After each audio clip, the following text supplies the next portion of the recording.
What's up, everybody? This is the Unstuck Podcast, and I'm your host, Drew Koss. Have you ever thought to yourself, I want to make videos like the big names, but I don't have the big budget. What could I do? If that's you, I got a lot of answers for you today. Now, let's jump into the episode. So, the question is, Drew, I want to make my videos look better, but I don't have a lot of money. What could I do? Now, if you know me, my heart goes out to people who want to try and may not have the funds to, I'm not going to say do it better, but maybe they don't have the funds yet to go and get expensive equipment. I'm going to always tell you a couple things. Number one, it's not the equipment that makes the video just better. It's usually the person behind the camera, the mic, and the message.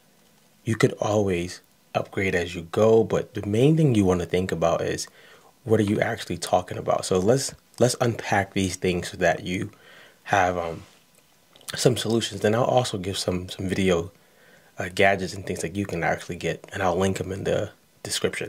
So the first thing I would say with wanting to get better with video is repetition, right? We learn and we unlearn through repetition. You cannot get better at videos if you do not do videos. And when I encourage my coaching clients or people who ask for advice, I would say practice doing a video a day. It doesn't have to be 5 minutes, 10 minutes. It could be a minute a day. Practice talking about what you offer to the world. So let's say I was a barber, right? I would practice doing a minute video every day about why people come to barbers, what they feel like when they leave the barbershop, the frustrations of having the wrong barber. I would do a video every day just talking for a minute to get used to, number one, hearing my voice, to get used to, number two, seeing myself on camera, which can be frightening at first, and then number three, crafting my message.